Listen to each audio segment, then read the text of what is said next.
I didn't take a lot of notes on some of these matches, but we'll try to get through this thing. Darby Allin versus Brody King was the opening contest, and little did we know this would be the best thing that they did all night, because everything else went down the hill from here. Did you see the Meltzer Fears Mama Cornette sign in neon green at the start of the match? Thank you to whoever you are. She would have loved that. And, of course, it's Darby Allin, it's Brody King of the House of the Black Folks. So they ring the bell, they immediately go to the floor and have a fight. Then they get back in the ring, and Darby gets wiped out. And from there on, Brody King just beats the piss out of him. Lays the chops in, lays the blows, ragdolled him like a sack of shit. Treated him like a dog toy out on the floor, throwing him into the rails and etc. And this was actually, it's entertaining to watch a big beast like that throw some little guy around. But then they went through the break. And they come back on the other side of the break, and it's still going on. And finally, this wasn't even a comeback because Brody stopped him again, but at one point, Darby Allin rolls out on the floor, reaches under the ring, gets his belt, and I'm not talking about a championship belt, I'm talking about a belt that holds your pants up, and when Brody King comes over to get him, he throws that belt around Brody King's legs and trips him and pulls him out on the floor and hog ties him, all in front of the referee. There was no disqualification called. How can... I understand if you come up with a cute spot, right, that you think, oh, this would be cute. People would pop on this.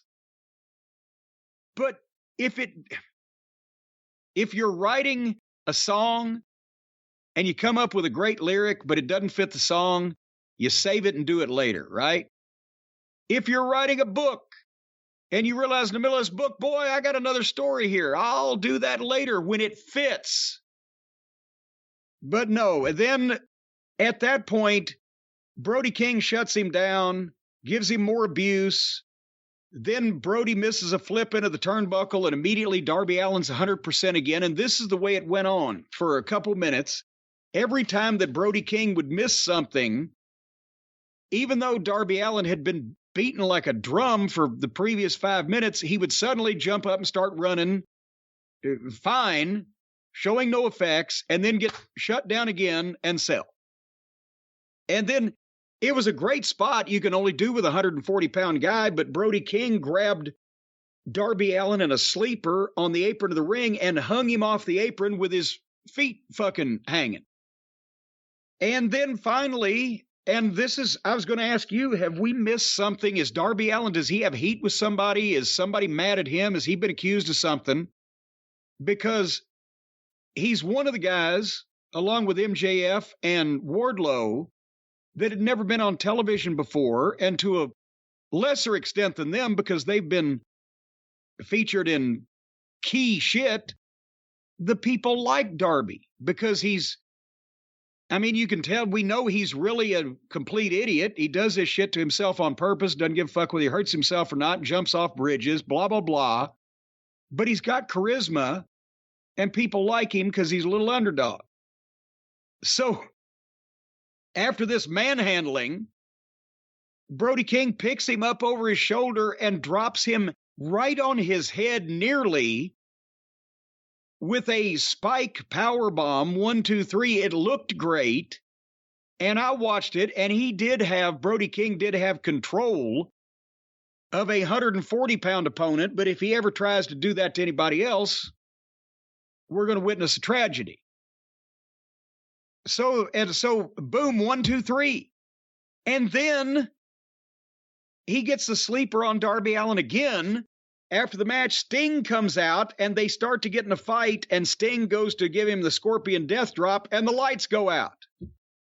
And when the lights come back on, Malachi Black is in the ring, and he and Sting are face-to-face, but Brody King, who just got Scorpion Death dropped, comes from behind Sting and grabs him in a sleeper.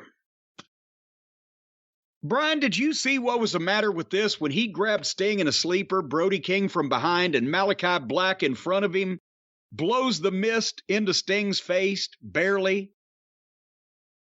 What was the matter with that? I don't know. Why the fuck wouldn't Brody King have gotten mist in his eyes too? His head was on top. It was a sleeper. Both their faces were right there. They couldn't figure ahead of time that the visual was, well, you've just blown mist in both these guys' faces, except you didn't really see any mist because he doesn't know how to blow the fucking mist at this point. But otherwise, the first half of that was okay to watch the little fella get thrown around like he was bowling with midgets. And then it just dovetailed into bleh. What'd you think? I thought it went a little long because it got uncomfortable for me after a while seeing Darby just get manhandled like this. Obviously, these two must be friends. The fact that he's allowing him to do this. I saw some other angle they did at an autograph signing where Darby got his ass kicked by Brody King. The pile driver at the end looked really stiff. Why didn't Sting give him the Scorpion Death Drop? Did he let him go when the lights went out?